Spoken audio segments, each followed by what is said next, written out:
Hey guys, and welcome back to my channel. So this time I'm going to teach you how to play Somewhere Over the Rainbow by Israel Kamakawiwo'ole. Kamakawiwo'ole. So let's begin.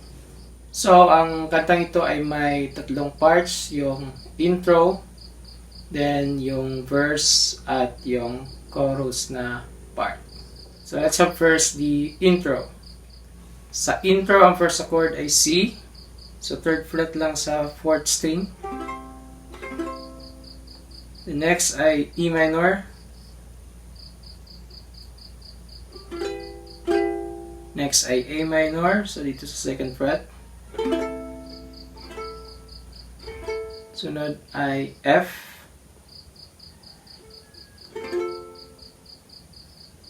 So, A minor, then F. Sunod ay C, balik sa C. Then G. Then A minor. Balik sa A minor. Then F add 9. So F add 9 dito sa first fret ng E na string. Then F.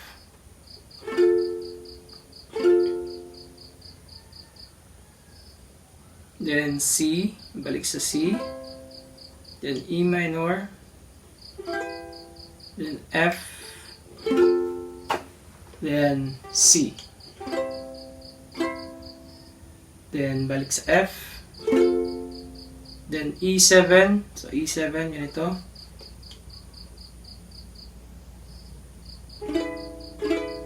Then A minor. Then F. Then, let's have the strumming.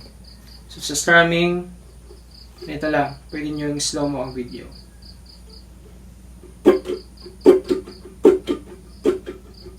So, up, down, lang.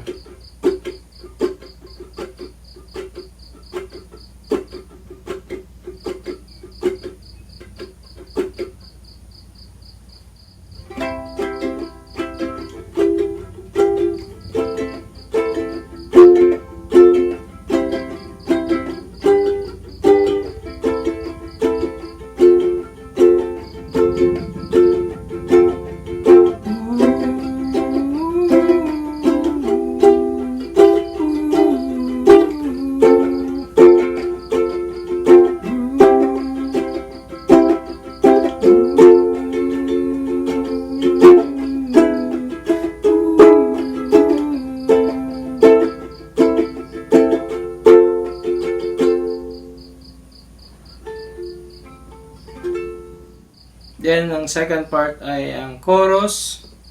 So, sa chorus, ang first chord ay C. Then, E minor. Then, F. Then, C. Then, F. C. Then, G. Then, A minor. Then, F. So, gagawin ito twice. So, balik tayo sa intro, then pasok tayo sa chorus.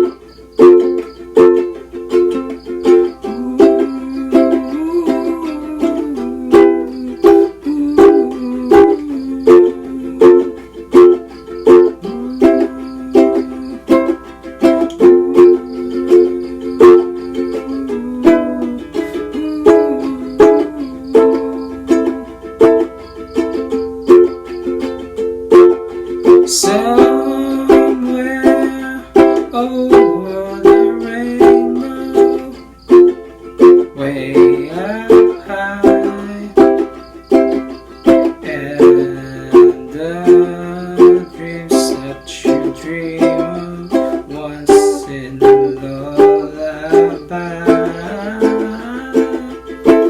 I go somewhere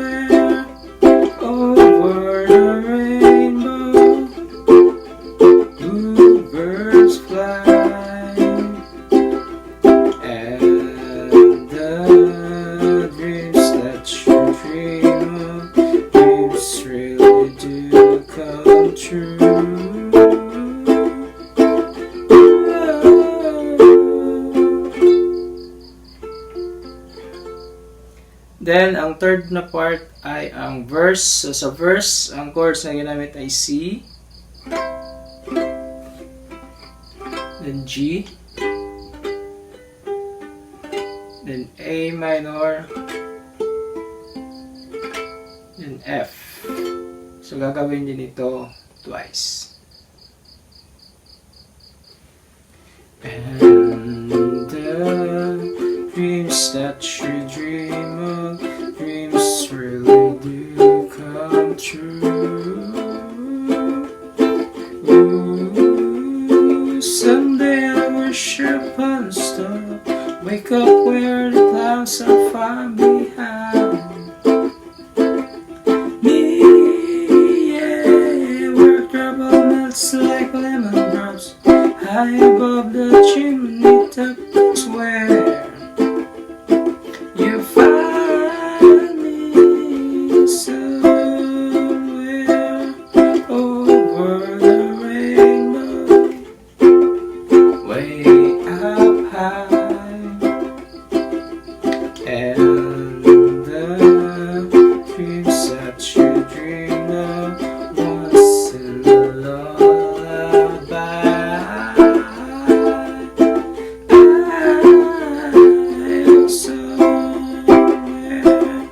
Over the rainbow, bluebirds fly, and the dreams that you dream of, dreams really do come true.